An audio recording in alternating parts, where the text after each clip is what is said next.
Você que está assistindo às aulas de física não deve esquecer que esse é um curso universitário na televisão. Trata-se do curso básico da Universidade de São Paulo, colocado à sua disposição. Portanto, se você não está entendendo, é porque ainda você não está na universidade. Mas faça um esforço que você chega lá.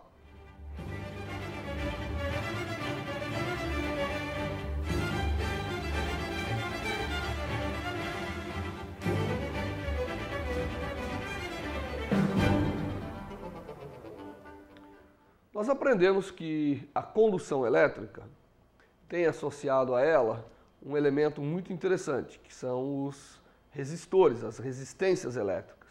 Toda vez que existe entre dois pontos de um sistema condutor a aplicação de uma diferença de potencial, esse sistema conduz uma corrente elétrica. E nós abreviamos isso, representando a resistência elétrica dessa forma, não é? E aplicando uma diferença de potencial elétrico, que significa, evidentemente, criação de um campo elétrico, isso representa o surgimento de uma corrente elétrica, que é um fluxo de cargas, né, uma quantidade de carga por unidade de tempo, que flui, e essa resistência, que normalmente tem um valor, né, que nós chamamos de o valor da resistência, e nós aprendemos a calcular, ela associa a tensão aplicada e a corrente que surge através da chamada lei de Ohm. Isso foi o que nós aprendemos. Só que muitas vezes as resistências e mesmo outros elementos elétricos que nós já aprendemos, como é o caso de capacitores, eles não aparecem sozinhos. Embora nós, para entendermos como eles funcionam, consideramos sozinhos, né? Consideramos cada um isolado, normalmente eles não aparecem isolados, eles aparecem associados. E essa associação é o que nós chamamos de circuito elétrico. Então, circuitos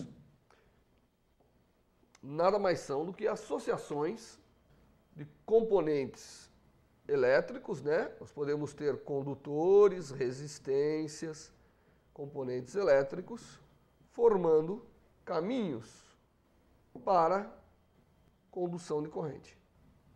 Então imagine que eu tenho aqui um condutor, ele está associado a uma resistência, mas logo em seguida eu tenho outro, mas eu tenho outro aqui, tá certo? E tudo isso vem outro aqui. Aqui existe um elemento que eu não sei ainda o que é, e aqui são os pontos nos quais eu apliquei uma diferença de potencial. Então esse é o ponto A e o ponto B, dos quais eu apliquei uma diferença de potencial, tá certo? Então, isso forma uma rede, né? Forma um caminho com vários componentes. Existe aqui um componente, nós poderíamos aqui colocar um capacitor, né?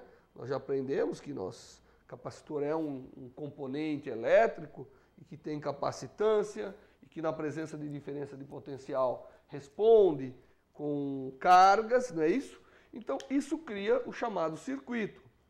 Quando eu aplico uma diferença de potencial aqui, haverá necessariamente um fluxo de corrente. Então, corrente vai começar a fluir e vai passar por todos os chamados ramos desse meu circuito. Então, um circuito elétrico é uma associação de elementos, de componentes elétricos, dando chance à passagem da corrente quando submetido a uma diferença de potencial. O elemento que produz a diferença de potencial normalmente é chamado de uma fonte. E nós abreviamos, quando você tem uma fonte, você tem a capacidade de criar numa região do circuito um certo potencial mais elevado do que do outro. Então nós abreviamos a fonte por esse símbolo, vou colocar aqui, tá certo? E essa placa, que tamanho maior normalmente é referida como a parte positiva, ou seja, é a parte que em contato com o circuito estará um potencial maior, e a placa menor, que normalmente nós chamamos de negativa, é a parte do circuito que estará a um potencial menor. Então, inserindo esse elemento aqui dentro, que são as fontes, elas geram a diferença de potencial necessária para que haja um fluxo de corrente através do circuito. E, evidentemente, resolver um circuito significa conhecer quem são todas essas correntes em cada elemento do circuito. Então, a nossa função nessa aula é verificar qual é o procedimento que nós podemos fazer para determinar as várias correntes que passam em cada elemento do circuito elétrico construído. Bem, isso foi somente uma explicação geral. Seria importante nós aqui mostrarmos um pouco mais de detalhes quais são os elementos que nós vamos considerar no nosso circuito. Tá? Nós já falamos de alguns elementos, e os elementos que nós vamos considerar, que não são todos os elementos que existem muitos elementos que ao longo nós vamos aprender. Nós estamos considerando no momento 3 elementos básicos. Primeiro é a resistência. Então a resistência é um elemento que obedece à lei de Ohm. Nós sabemos que a resistência, quando é aplicada uma tensão entre os seus terminais, há o aparecimento de corrente, e a relação entre potencial e corrente é dada pela chamada lei de Ohm. Um outro elemento que a gente já aprendeu em aulas passadas é o chamado capacitor. Isso aqui é o resistor, né?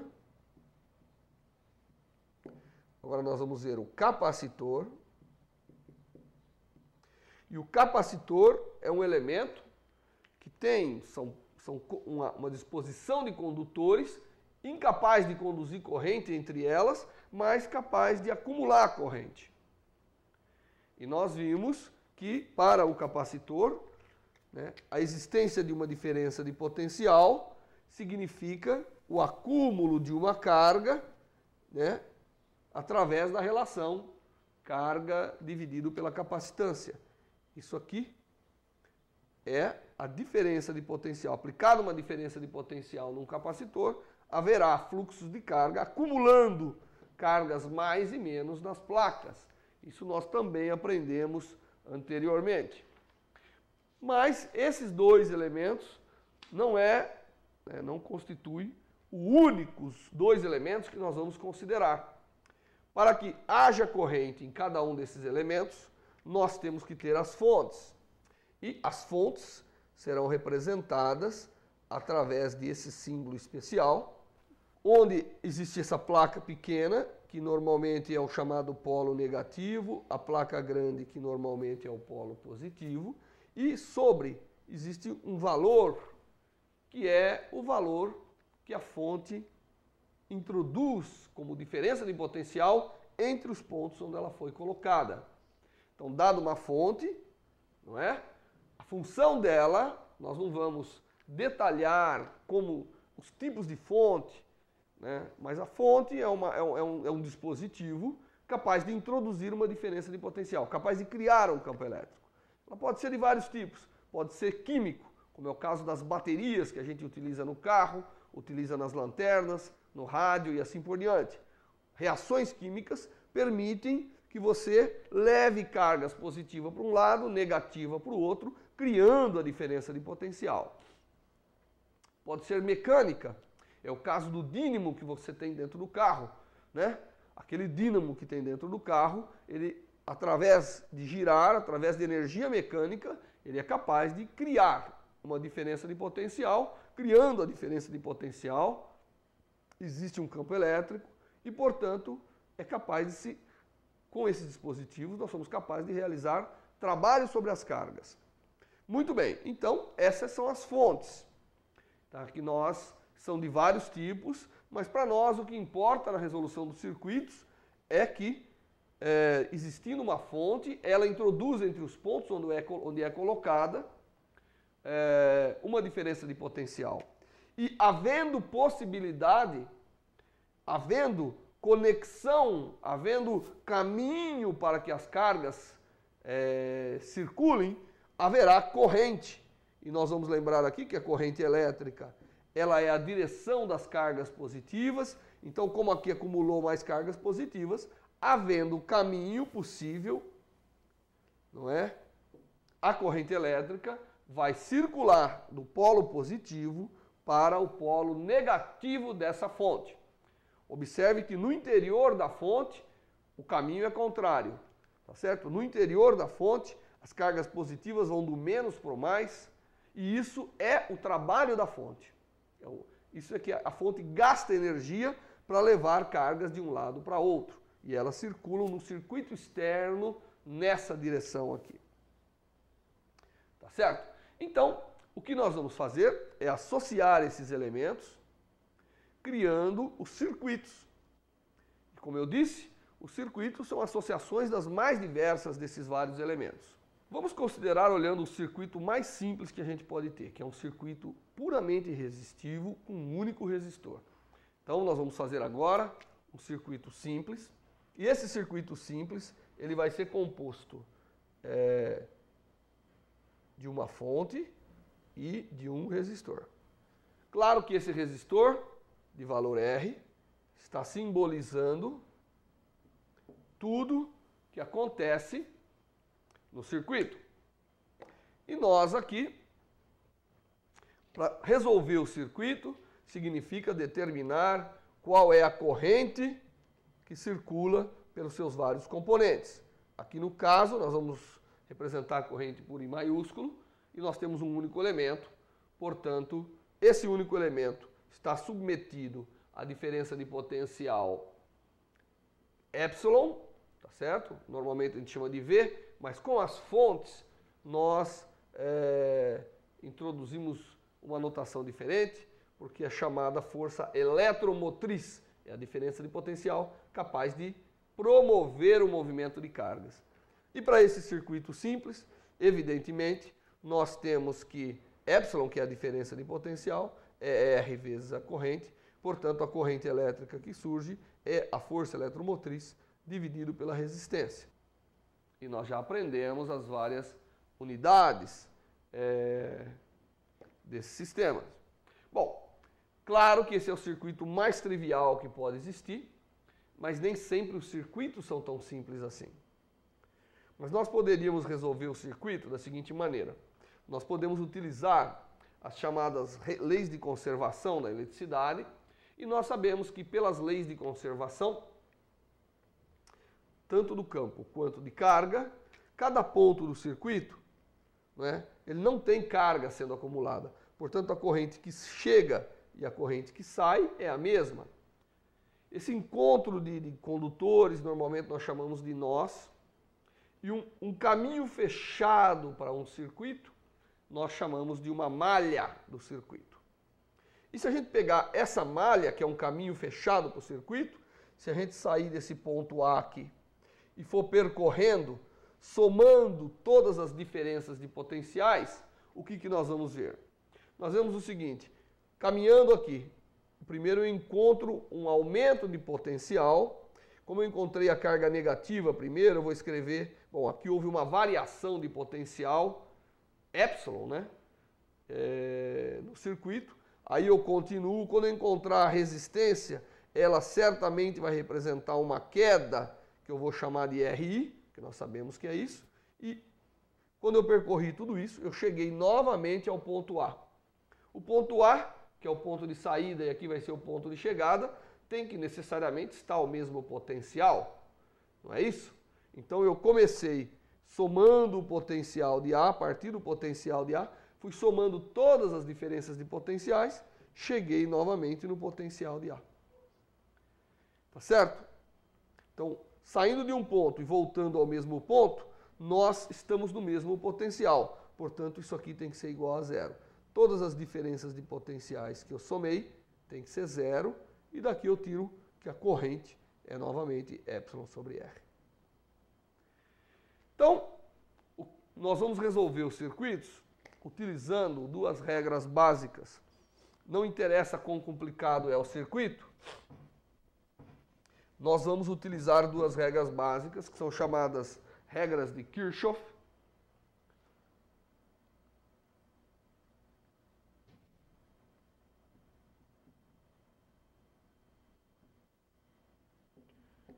E são regras, na verdade, que nós já conhecemos. A primeira delas é a chamada regra dos nós. E nós sabemos que um nó no circuito elétrico nada mais é do que o encontro de dois ou mais condutores. Então imagine que existe um ponto do circuito, tá certo? Que encontra dois ou mais condutores. Esse é um nó. Então nesse ponto de nó, nós temos o seguinte: aqui não se acumulam cargas.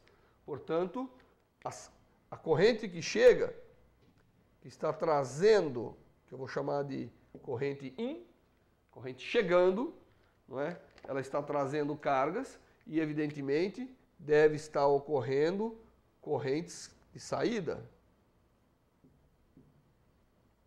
E o que a regra dos nós diz é o seguinte, que a soma das correntes que chega tem que ser igual à soma das correntes que saem de um nó. Isso representa conservação de carga. Como eu não estou acumulando carga nesse ponto, o fluxo de carga que chega tem que ser o fluxo de carga que sai. Então essa é a chamada lei de Kirchhoff dos nós. E ela vai ser muito importante para que a gente, num circuito mais complicado, possa fazer correlações, né? Relacionar as correntes nos vários componentes. Certo? Existe uma segunda lei, então essa é a chamada lei dos nós. Existe uma segunda lei, que é a chamada lei das malhas. E eu já defini o que é uma malha para vocês, né? Então, uma malha num circuito é um caminho fechado. Então, dado um circuito elétrico qualquer, se eu percorrer um caminho por quaisquer dos componentes e voltar ao mesmo ponto, isso constitui a chamada malha. Ao percorrer uma malha, nós saímos. Então, uma malha seria um ponto, tem um elemento, outro elemento, aqui pode ter um condutor saindo para alguma coisa, não interessa, aqui tem outro elemento, aqui tem outro elemento, aqui teria outro elemento, e aqui volta para cá, e não interessa quantos outros condutores estão ligados aí nos nós. O que interessa é que esse caminho forma um caminho fechado e, portanto, é uma malha. E na malha, saindo de um mesmo ponto e percorrendo a malha, nós temos sobre cada componente uma variação de potencial e a soma desses potenciais, quando eu faço um caminho fechado, tem que ser zero, porque eu saí de um ponto. Existem elementos que aumentam o potencial, elementos que abaixam o potencial. Quando eu somo tudo isso e volto ao mesmo ponto, a soma total tem que dar zero. Porque eu saí de um potencial, vou somando coisas, mas eu tenho que voltar ao mesmo potencial. Portanto, a soma de todos os potenciais, as variações de potenciais numa malha tem que dar zero. Então, a soma, essa é a regra. Soma de todas variações de potenciais numa malha é igual a zero. Porque exatamente eu saio de um ponto, então eu vou percorrer a malha, vou sair daqui e vou somar essa diferença de potencial, mais essa, mais essa, mais essa, mais essa. Aqui é um condutor, é o mesmo potencial, volta aqui. E a soma de todas tem que dar zero. Então, são duas regras muito importantes para a gente resolver os circuitos. É a regra dos nós e a regra das malhas. O que diz a regra dos nós? Diz que o encontro de dois ou mais condutores, a corrente total que chega é igual à corrente total que sai. Isso é conservação de carga. O que diz a lei das malhas? Diz que se eu percorrer uma malha, um caminho fechado num circuito qualquer, não interessa quão complexo é o circuito, saindo de um ponto, somando todas as diferenças potenciais, chegando de volta ao ponto, eu tenho que ter somado diferenças de potenciais que resultam em zero. Porque eu saí de um ponto de potencial e voltei ao mesmo ponto. Isso aqui é, na verdade, conservação, não é, de energia, conservação de potencial nos vários pontos. Com essas duas regras básicas, nós podemos resolver qualquer circuito. Mas é interessante, principalmente na lei das malhas, a gente observar que quando a gente percorre uma malha no circuito, nós vamos encontrar, de acordo com o que eu falei aqui, nós vamos encontrar principalmente fontes e resistores. E a regra que eu vou estabelecer é o seguinte: quando eu passo por uma fonte, a diferença de potencial que eu somo é o valor da diferença de potencial que a fonte introduz com o sinal da primeira placa que eu encontro ao percorrer o elemento.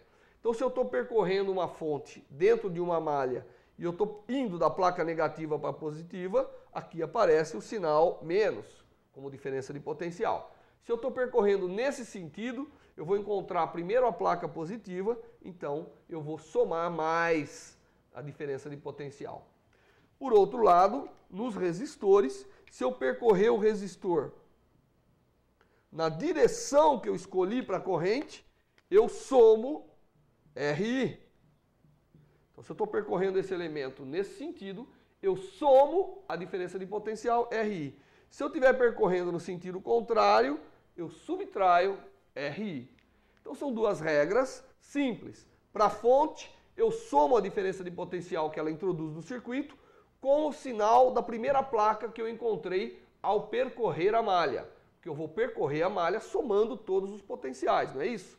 Já a resistência, eu somo ou subtraio RI, dependendo se eu estou percorrendo a resistência no sentido escolhido da corrente ou no sentido contrário ao escolhido da corrente. Bom, a gente vê que para aplicar essas leis e para resolver um circuito, a primeira coisa que nós vamos ter que fazer é dar nome às correntes e sentido às correntes no circuito. Então a gente começa colocando que nós imaginamos que a corrente está circulando num sentido. Depois nós vamos resolver aplicando as duas regras.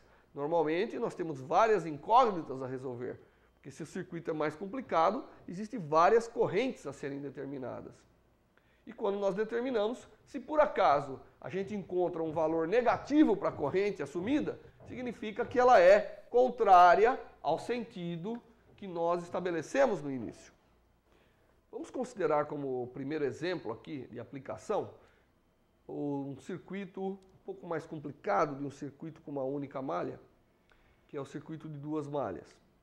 É claro que nós vamos ver que as regras são fáceis de serem aplicadas, mas a gente aprende quando aplica, não é? Então aqui tem um circuito que ele é constituído de duas fontes. Então nós temos duas fontes no circuito gerando diferença de potencial e criando a possibilidade do fluxo de corrente. E temos três resistores, tá certo? Distribuído desta forma. Nós queremos saber tudo sobre esse circuito, principalmente quais são as correntes que passam em cada um dos resistores. Então nós vamos começar colocando o sinal nas fontes, né? Então esse sinal aqui é positivo, esse é negativo, esse é negativo, esse é positivo.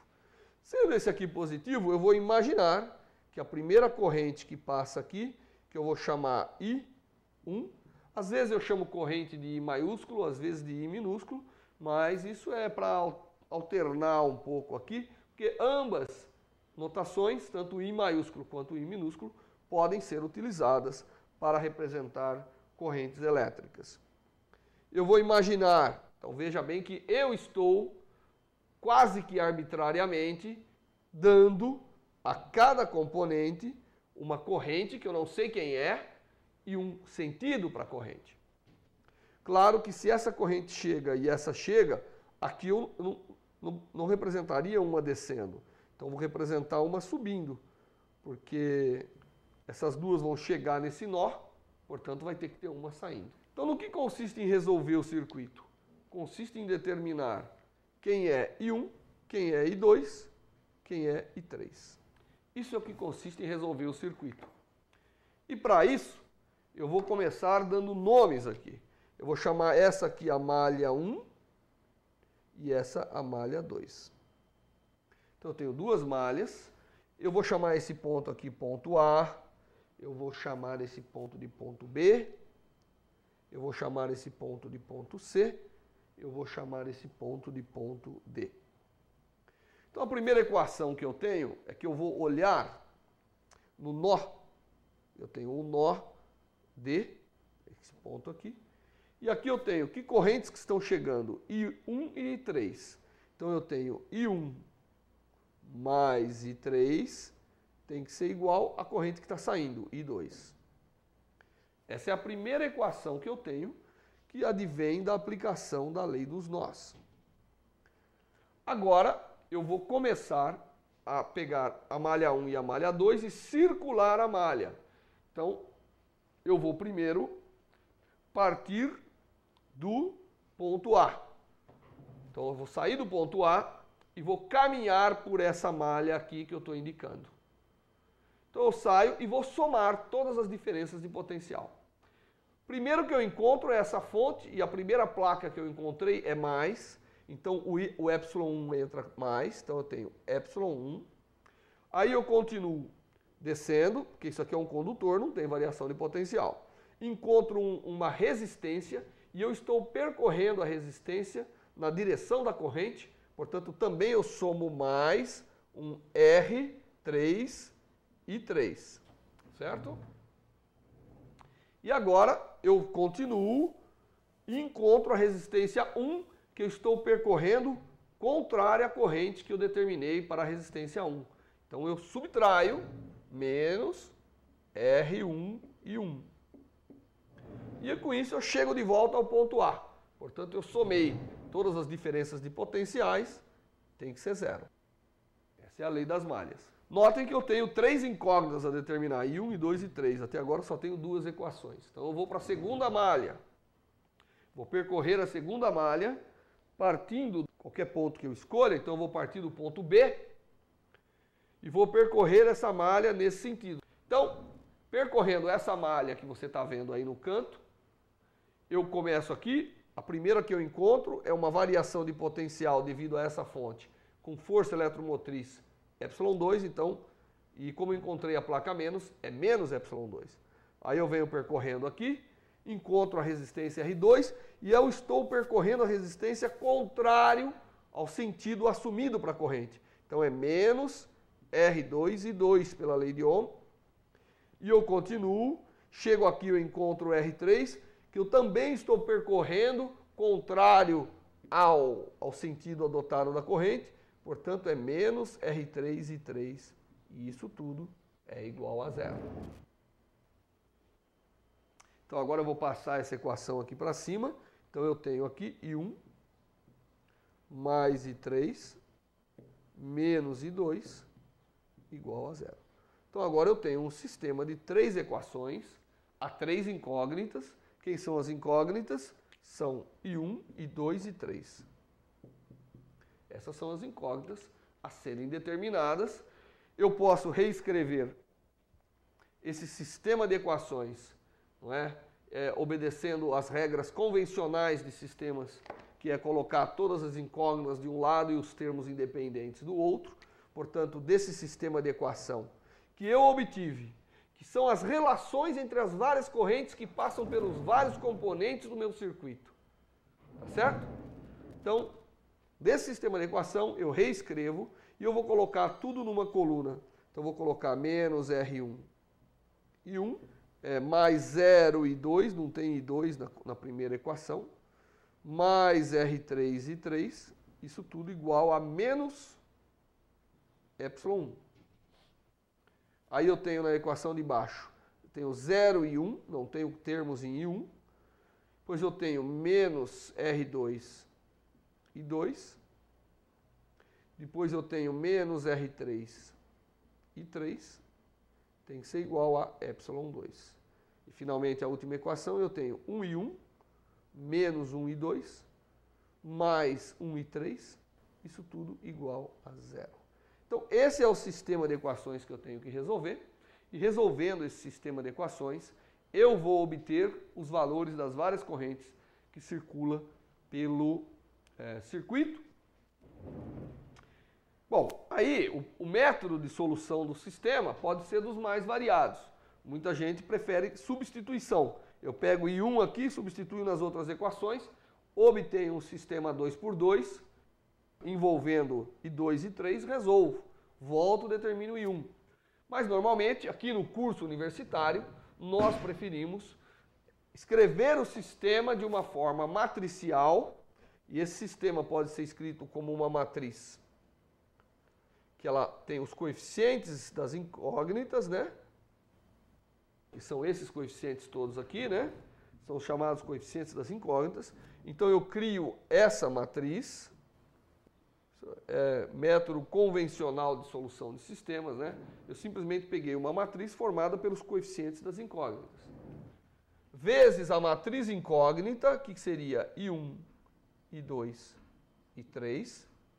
Isso tem que ser igual à matriz dos termos independentes, aqui no caso, menos ε1, ε2 e 0. Como você já sabe multiplicar matrizes, você vê que multiplicando essas matrizes dá origem, né, a 3 equações, que são essas equações. Então essa é a forma matricial de nós representarmos o sistema de equações. Essa matriz a gente chama matriz A, que é a matriz dos coeficientes. Essa é a matriz I, matriz das incógnitas. E essa é a matriz que eu vou chamar de matriz V, dos termos independentes. E I1 nada mais é do que o determinante da chamada matriz A1, que é a matriz obtida substituindo essa coluna pela coluna dos termos independentes, dividido pelo determinante da matriz A. Tá certo? E assim, sucessivamente, para cada corrente, eu resolvo o sistema através dos chamados métodos determinantes, tá certo? E com isso, eu determino todas as correntes. Esse é um processo fácil. Na verdade, a solução do sistema pode ser feita da maneira que se quiser, né? Mas fazendo isso, nós obtemos as 3 correntes que circulam por esse sistema. Então, nós obtemos para I1, resolvendo esse sistema, I1 vai ser igual a ε1, R2 mais R3. Isso aqui é a solução que você obtém resolvendo aquele sistema. Menos ε2, R3, dividido pelos duplos produtos, R1, R2, mais R1, R3, mais R2, R3. Para a corrente I2, nós obtemos ε1, R3, menos ε2, R1, mais R3, dividido pelos mesmos duplos produtos, R1, R2, mais R1, R3, mais R2, R3. E para a corrente I3, nós obtemos menos ε2, R2, menos ε1, R2, menos ε2, R1, dividido por R1, R2, R1, R3, mais R2, R3. Então, nós temos aqui o valor das várias correntes que circulam por esse circuito, tá certo? Por esse circuito. Então, nós temos aqui o valor das várias correntes. Isso significa que nós, então, conseguimos resolver o circuito. Nós temos agora as correntes que passam por qualquer elemento. Com elas, nós somos capazes de calcular qualquer diferença de potencial existente no sistema. E, portanto, a gente conhece completamente o comportamento do circuito.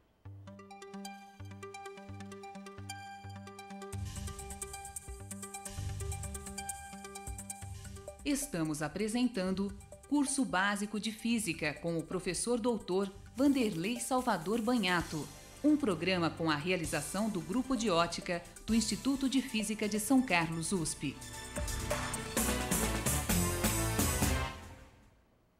Você que está assistindo às aulas de física não deve esquecer que esse é um curso universitário na televisão.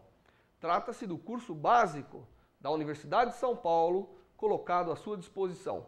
Portanto, se você não está entendendo, é porque ainda você não está na universidade. mas faça um esforço que você chega lá. Voltamos a apresentar Curso Básico de Física, com o professor doutor Vanderlei Salvador Banhato, um programa com a realização do Grupo de Ótica do Instituto de Física de São Carlos, USP. Vamos agora fazer um circuito um pouco mais complicado do que o circuito resistivo. Nós resolvemos um exemplo com 2 malhas, mas já deu para perceber que a metodologia pode ser aplicada para qualquer circuito com qualquer número de malhas e você simplesmente vai ter um número de equações muito maior para resolver, para determinar todas as correntes. Nós vamos agora introduzir um novo elemento no circuito, que é um capacitor.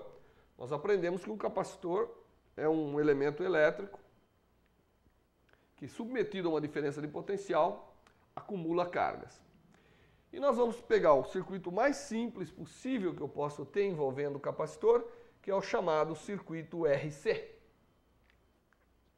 E nós vamos fazer o seguinte: nós estamos interessados em saber o que acontece com o circuito quando eu submeto esse circuito a uma diferença de potencial.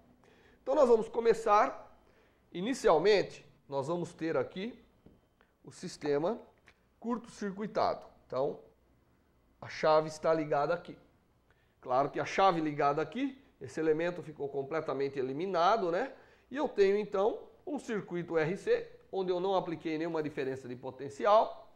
O sistema estava inicialmente sem cargas, né? Não há corrente nem cargas, portanto ele permanece como ele está. Aí, de repente, no instante de tempo t igual a 0, para o meu referencial, né? Então, como referência, o instante t igual a 0 é o instante que eu mudei essa chave. Então, mudei essa chave, o que eu fiz? Eu submeti esses 2 elementos a uma diferença de potencial. Nesse caso, alguma coisa vai acontecer. Submetendo esse sistema a uma diferença de potencial, deve ter início um processo de corrente elétrica, né? Um fluxo de cargas, e, portanto, o capacitor vai ter a chance de acumular cargas. Nós queremos resolver esse problema, nós queremos determinar como que a carga do capacitor e a corrente do circuito estão variando com o tempo. Então, a primeira coisa que a gente faz é dizer, bem, aqui deverá estar circulando uma corrente que eu vou chamar de I. E ela, né, inicialmente não circulava nada, não havia carga no capacitor. Eu liguei essa corrente, o que vai acontecer? Vai aparecer uma corrente e ficar circulando, que não deve ser, porque o capacitor não conduz, ele vai acumulando carga. Então, o que deve acontecer? Eu conectei aqui, deve aparecer uma corrente e o capacitor vai se carregando, até chegar a um ponto onde a sua carga é tão grande que saturou a sua capacidade de acumular cargas. Nesse ponto, ele deve parar de acumular cargas e, portanto, a corrente tem que cessar também. Agora nós vamos aplicar a mesma regra que nós aprendemos, tá certo? Nós vamos circular esta malha somando as várias diferenças de potenciais. Então, para montar a equação, eu venho aqui, vou circular nesse sentido, lembrando que eu já adotei, devido ao polo positivo aqui, eu adotei que a corrente deve estar circulando nesse sentido. Tá certo? Então, eu circulo assim, primeiro eu encontro o ε0, depois eu venho aqui e percorro o capacitor, e o capacitor, a diferença de potencial dele não é dada pela corrente, mas é dado pela carga que ele apresenta. Então, existindo uma corrente circulando, o capacitor deve ter ali uma carga.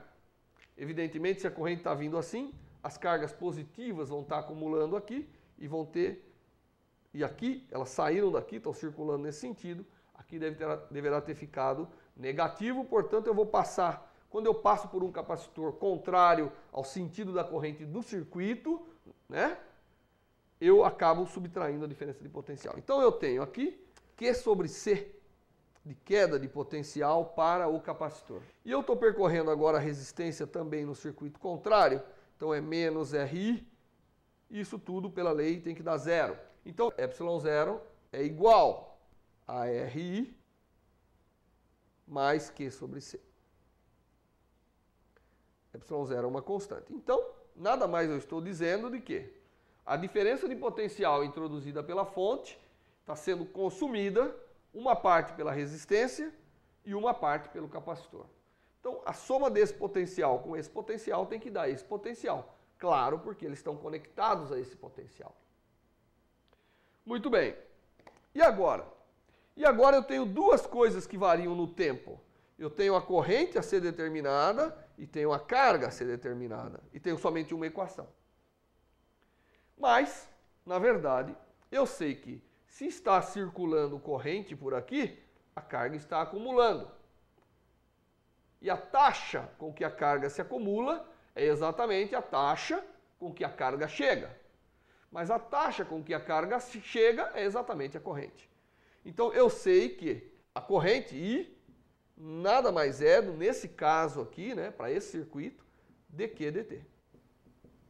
Toda vez que acumulou uma carga no capacitor de valor dQ durante um tempo dt, significou que circulou corrente. Porque, por definição, a corrente elétrica é o fluxo, né? É a taxa, é a quantidade de carga por unidade de tempo. Então, na verdade, eu tenho mais uma relação aqui, que é a relação entre variação de carga e corrente. Então, agora eu vou associar essas duas equações e vou escrever tudo em termos de carga, substituindo no lugar da corrente essa quantidade. Então, o que eu tenho? Eu tenho que R vezes dQ dt mais Q sobre C é igual a ε0. E essa é a equação que me determina como que está variando a carga do capacitor a partir do momento t igual a zero, que é o momento que eu estabeleci a diferença de potencial. E para saber como essa carga está variando, eu tenho que resolver essa equação. É uma equação diferencial simples, mas é uma equação que eu tenho que resolver para saber como que a carga está variando no tempo. Se eu souber como que a carga varia no tempo, automaticamente a derivada dela com relação ao tempo vai me dar como que a corrente do circuito está variando no tempo. Então nós vamos pegar agora essa equação e vamos resolvê-la. Tá certo? Porque resolvendo essa equação, nós temos a solução para o problema do capacitor.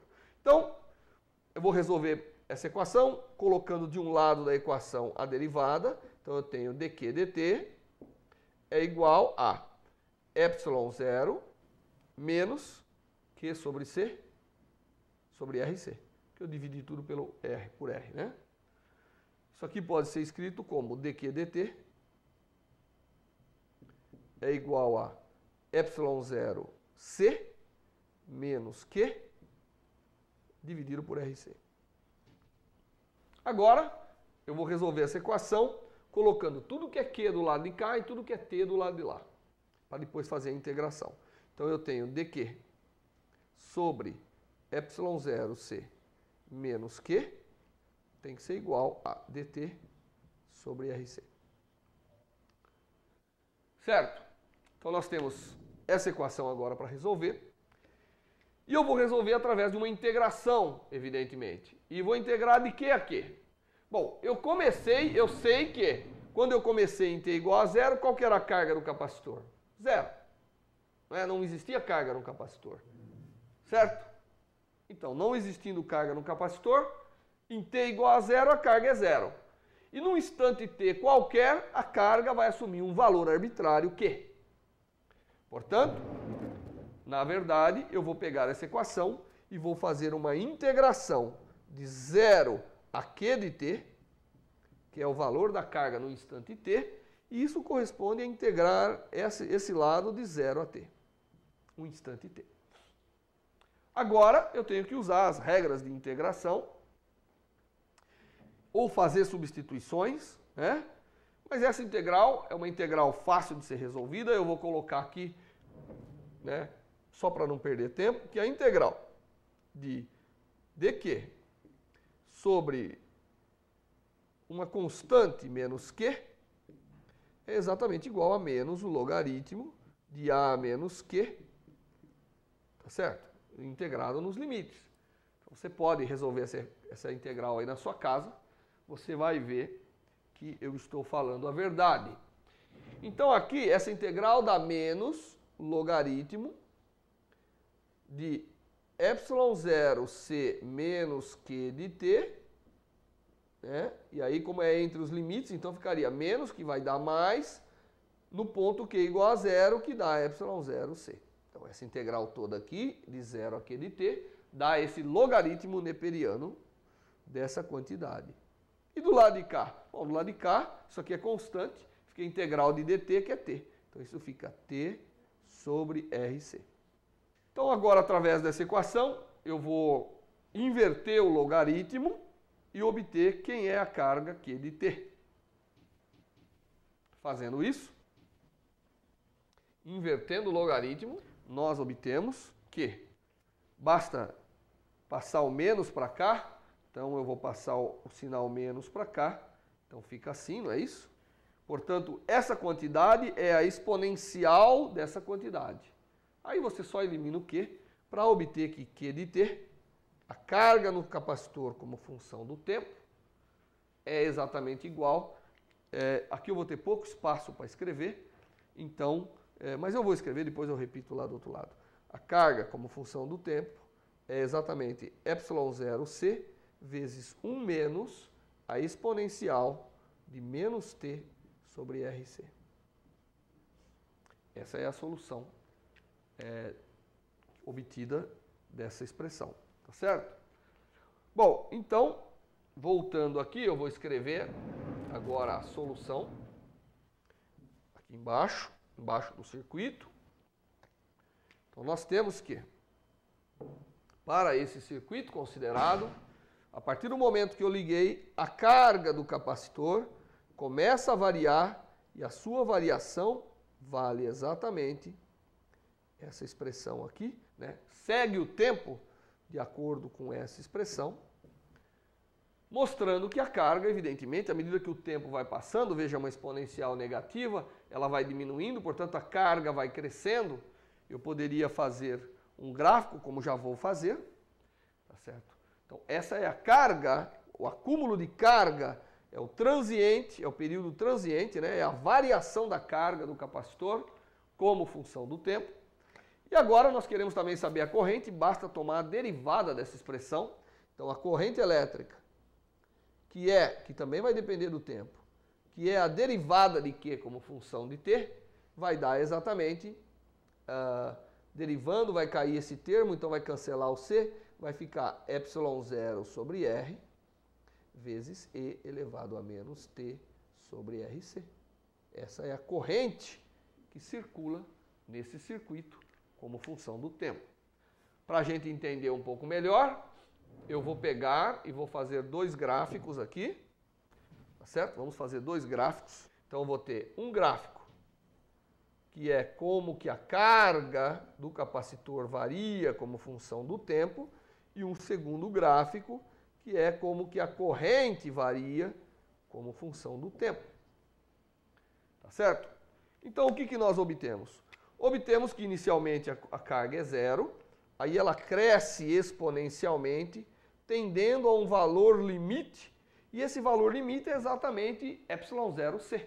Então ela tende, a carga máxima do capacitor tende a ε0c. Enquanto a corrente começa em t igual a zero, quando t é zero, dá só esse valor, então ela começa em ε0. Ela começa em ε0 sobre R e decai, indo a zero à medida que o capacitor se carrega. Então, o que nós temos aqui? Nós temos o seguinte, nesse circuito, a hora que eu submeti o sistema a uma diferença de potencial, a carga era zero. Um capacitor com carga zero tem diferença de potencial zero, porque a diferença de potencial do capacitor é a carga dividido pela capacitância. Então, é como no início, é como se ele não existisse. E a corrente que se estabelece é exatamente a diferença de potencial dividido por R. Mas, à medida que a carga vai acumulando, aqui vai criando uma diferença de potencial. Portanto, a diferença de potencial que gera a corrente vai diminuindo. Então, a corrente vai diminuindo. Por outro lado, a carga vai acumulando, até chegar ao ponto onde a corrente parou de fluir. No momento que a corrente parou de fluir, a diferença de potencial no resistor é zero, porque se não tem corrente, RI dá zero, pela lei de Ohm. Então não tem diferença de potencial. Aí o circuito vira exatamente somente um capacitor submetido à diferença de potencial e, portanto, a carga máxima que ele atinge é o potencial vezes a capacitância, que dá ε0C. Essa variação da corrente e da carga é algo extremamente importante, porque são essas variações temporais que vão permitir utilizar os capacitores em circuitos, obtendo os mais variados efeitos elétricos e eletrônicos, não é verdade?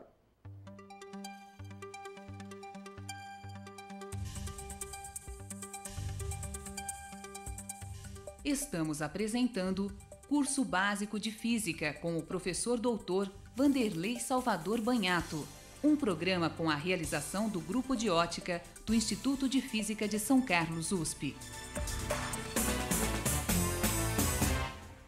Você que está assistindo às aulas de física não deve esquecer que esse é um curso universitário na televisão.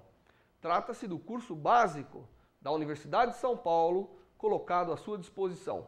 Portanto, se você não está entendendo, é porque ainda você não está na universidade. Mas faça um esforço que você chega lá.